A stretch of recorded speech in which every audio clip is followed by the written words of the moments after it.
Thanks for joining our M&A Trends panel. My name is Yael Perl. I'm a partner at Oric. We're a global full-service law firm. I'm actually, much like the name of this conference, I'm an Israeli from Silicon Valley, but I come to visit every summer, so I'm in Tel Aviv. I'm going to allow each one of our panelists to introduce themselves, but before we get started, just a couple words about myself. I'm an attorney.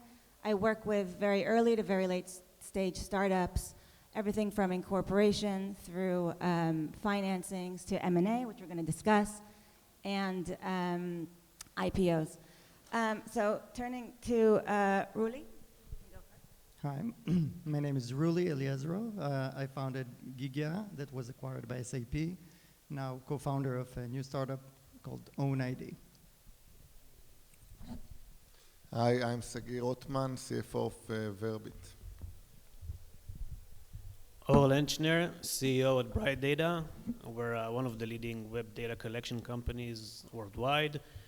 Sold to a private equity firm in 2017 for around $160 million. And we've passed the $100 million in annual revenues already in 2021. Hi, I'm Raphael Bejaranom. I co-head the investment bank at Jefferies, where I've been for the last nearly 20 years. Jefferies, as probably everybody in the room will know, is one of the world's largest investment banks. And we are and have been for many years one of the most active advisors to Israeli companies. Thank you, everyone. So maybe to kick us off, I think we can all agree that 2023 is different than the years prior. Maybe, Raphael, starting with you, can you tell us a little bit about the M&A market right now globally and what you're seeing specifically in Israel? The M&A market, I think, will surprise people a little bit in terms of the actual statistics, because on the face of it, one would think that the M&A market really isn't active because it's slowed down dramatically over the last couple of years. But in absolute terms, it actually continues to be pretty active. This year, the M&A market globally is run rate on the same trajectory as 2018, 2019, just for an order of magnitude. And I think for everybody sitting in the room, if you thought about selling your company in 2018 or 2019, the period around when Rooly sold Gigia, that was a reasonable period for M&A. As you've heard from some of the earlier speakers today, 2020 and 2021, 2022 in particular, were really aberrational periods. So relative to 21 and 22, M&A globally and specifically tech M&A will be down by 60%. So dramatic numbers. But nevertheless, it continues to be active. It continues to be active in Israel. That's true for companies in the many hundreds of millions of dollars. That continues to be true for companies in the many billions of dollars. Probably the most active trend is large strategic acquirers who are seeing opportunities to buy businesses for lower multiples that have been possible than were possible over the last few years, and with a lot less competition from private equity than was true over the last few years, in particular because private equity is dependent on functioning debt markets and relatively cheap debt markets, and those have not been available over the last couple of years with the increase of interest rates. That's great. I mean, that's actually encouraging. It's more than I thought when I came in here. I think because the numbers seem alarming right now, but it's good to remember that the past 2 years were more of an anomaly than we thought. So let's turn to maybe Or and Sagi. Both of you have acquired companies even recently in this market. What would your advice be to companies looking to get acquired? If you're a startup sitting in the audience and you're wondering, how can I make myself more attractive? Or what would your advice be to those startups that are looking to get acquired? Okay. First of all, thanks for having me here. So my couple of advice is, number one, be ready. So don't wait until a potential acquirer is coming to your door, but always be proactive, prepare the materials, think about the questions, use your investors, and work on that in advance, and don't wait until an acquirer steps in the door and start asking all of the tough questions. It always takes time to ramp up, both from technical point of view of materials and also from business point of view, really know how to tell your story, and it's a very different story what potential acquirer would see versus an investor. An investor would look on the team, would look on the market, etc. A potential acquirer would know the market, would know the business, especially if it's a strategic acquirer. If it can be a private equity, it can be a strategic acquirer. They would know the market, they would know the type of business, and their question usually going to be no harm on the VC industry. They're going to be much more deeper and try to get the bottom and understand what's level of synergies they can utilize with this business. So be prepared. That's my advice. Well, my advice will be don't lie. It sounds trivial, but I think the era of lies is over, and it happened. It's not that it wasn't the case. I think that we had like a decade, maybe a little less, of everyone just lying to everyone, and somehow it's being accepted, trying to overrule the basic rule of physics, which means that a business should actually do business, which means that a business should be able to, invest some capital in building the product and spending some capital on growing, but if eventually the business can produce profit, then it's not a business.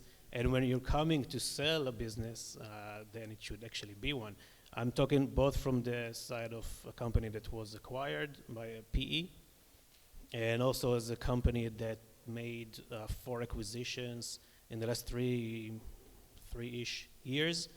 A profitable company, so we bought all these companies from our profits, which means that every cent that we paid, we had to make sure it's being spent on a proper business. And I hope that was the case. Now, it's hard to do this mind shift from lying, and I'm not in a negative, I mean, it's negative, but I'm not, no one wants to damage anyone else. It's easier to tell a nice story when money is cheap. This is how I define the lie in this case. And companies that were able to raise a lot of capital when it was easy are used to tell the story, and it will be okay afterwards. That doesn't work anymore. Bright Data as a potential acquirer won't appreciate that, and I assume that any other potential acquirer won't appreciate that. And we see more and more companies in our industry that are approaching us to try and do something together, a strategic partnership, which basically means, hey, maybe you want to acquire us. And a lot of them still haven't moved from telling a nice story to actually building a solid business. As a lawyer, I appreciate that advice about not lying. Do you? I really do. And I think, it's one of those things with any diligence process as part of an acquisition that, it's better to start off speaking the same language and looking at the same metrics and being honest with each other. So I think that's really important advice.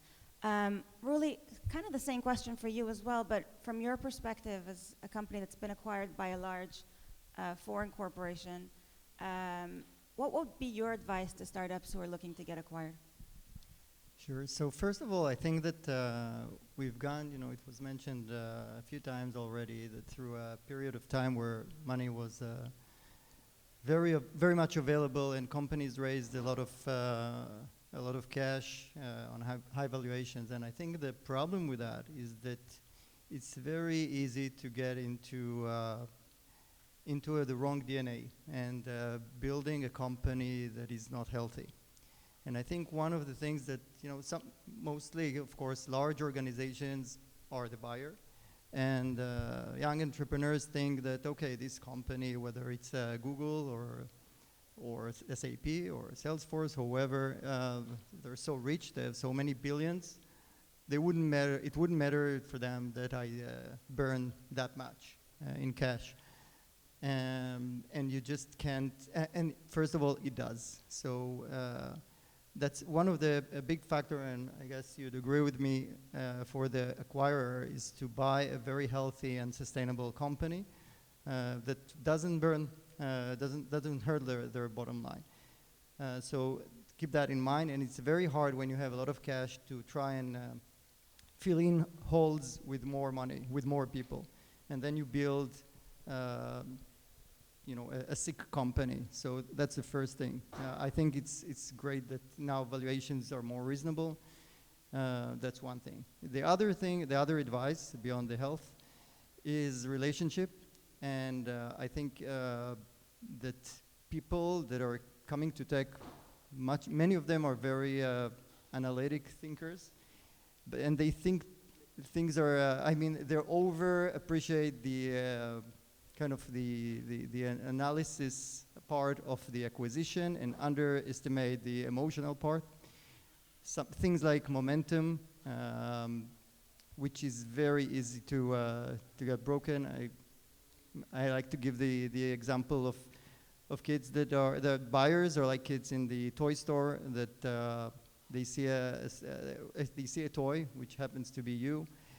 They get super excited about it, but in 10 minutes they can see a different toy and just forget about the first one.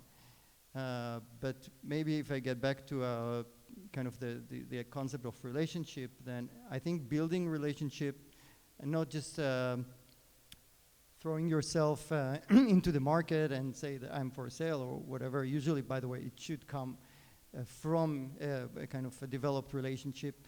I think that in any case, it would be as you grow healthy for you to, or right for you to establish relationship with the large players that are in the market you're operating in, and that would be definitely helpful when you get to the acquisition part.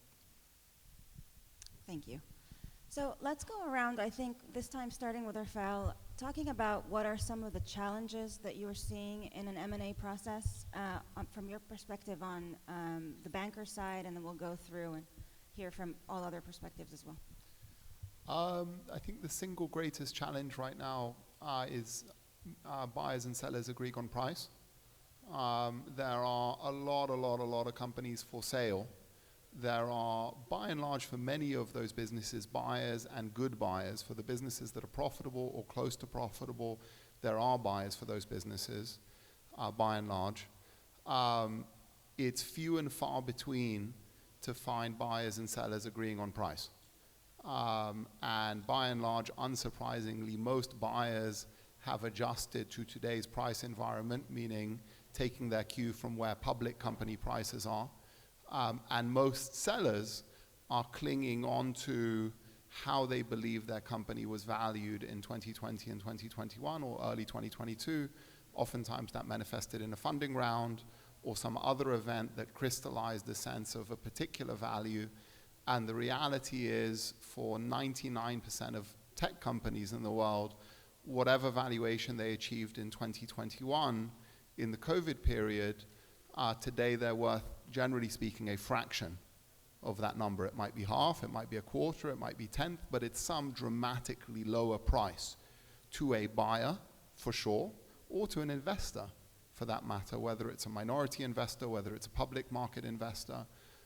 So that, I think, is the single greatest mitigant for more deal volume.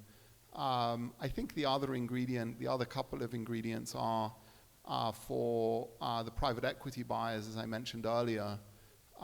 That's been a very active source of acquirers, either directly or through other companies that they own. All private equity funds are adjusting to a much higher cost of capital, which is causing them oftentimes to be much less active than they were over the last few years. And then I think the last ingredient is for large buyers, many in the bull market in 2020, 21, 22, made very large acquisitions. They're oftentimes now digesting those acquisitions, oftentimes, frankly, looking back and feeling like they paid too much for those businesses. For people who sold their businesses in 2021, they, generally speaking, really top-tick the market. And so that is causing indigestion at some large strategic acquirers who are, as a result, less active than they otherwise would be. Same question? So I think unlike many of the people in the room, especially those who came from abroad, our business, or Bright Data's business, is not investing or not acquiring companies. So we have to do it only when it's amazing. We can do it, we're doing it. We're kind of starting to build the practices around it because we already did it 4 times. But I think that the main challenge is to identify what's amazing and a must-have deal, than what's not. And if it's like 99% amazing and not 100% amazing, then we shouldn't do that. But you actually need to understand if it's a 99% or 100%, because it's our own money that we earn by doing our own business, and it have to be amazing again. Now, today, I think in 23, at least from what I'm seeing, it's even harder because we have so many opportunities.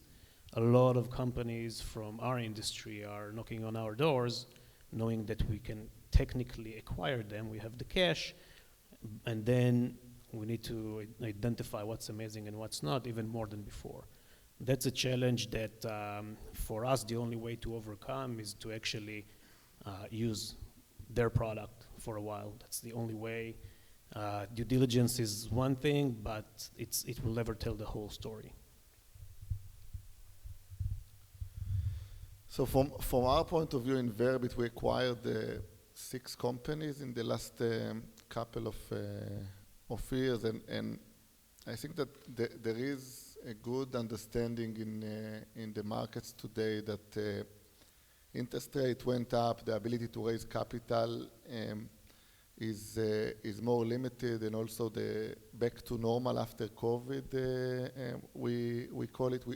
We see more companies that we were being in contact with them, and we are in direct relationship from acquisition point of view with tens of companies that miss their projections. And from my point of view, and it's a bit relating to the last point you mentioned, that if we have the data and we see companies that miss projection quarter after quarter, year after year, it's providing us with question mark whether it's even a business that you want to get into.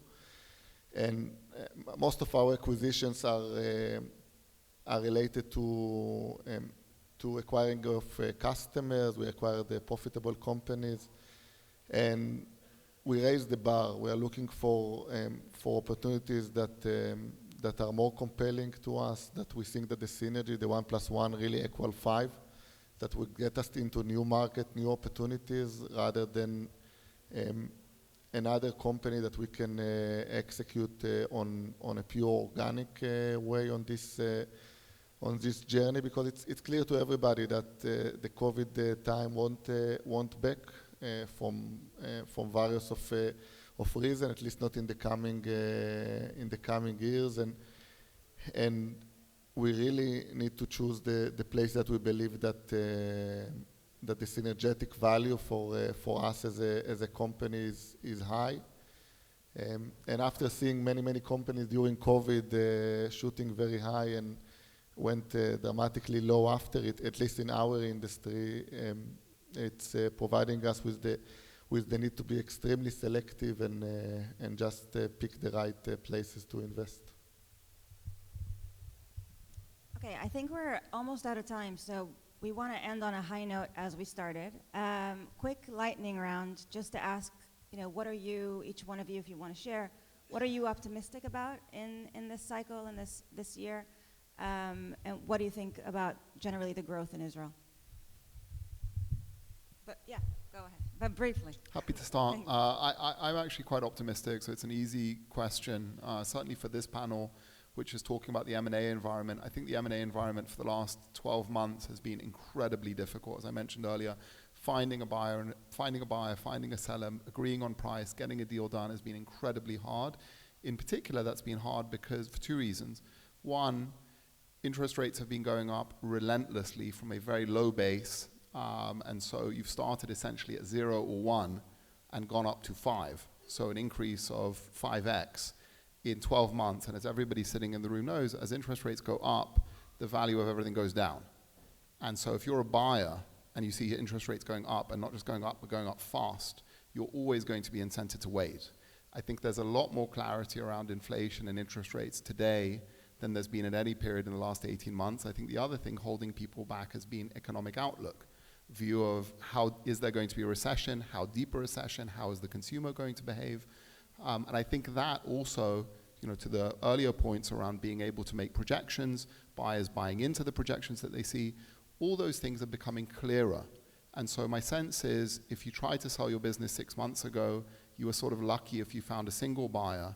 I think we're going back into a period where for good businesses that are doing well, that are profitable or close to, still growing nicely, have a good niche and a good market segment, they should be able increasingly to have clarity on a sale process and get to a very good outcome. And I think that's going to manifest in the numbers over the next 12, 18 months.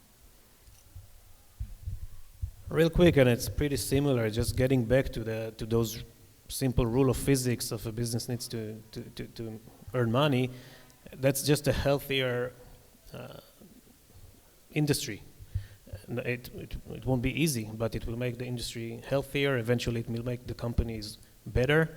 I'm optimistic that next year, not every single title in the economic newspaper will be this company raised X dollars, that company raised X dollars.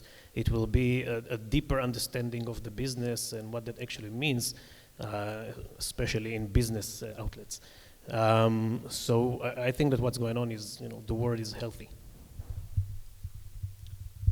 I'm pretty optimistic. I think that from M&A point of view, businesses got back to basics, and the industry today in Israel is very different than, let's say, 10 years ago. I think the market mature. We see large Israeli corporates, not just like 5 or 6 corporates that were here, global corporates with a headquarters in Israel that can go and execute multinational transaction. That's something that was pretty rare 5-6 years ago. I think that today I see tens of Israeli companies actually actively find for good opportunities and that fits their strategic needs and want to acquire, either if it's in Israel or globally to expand the business.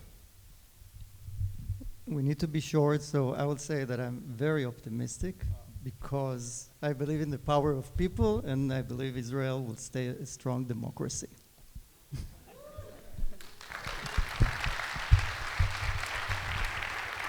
All right. Thank you so much to our panel, and thank you to all of you for listening.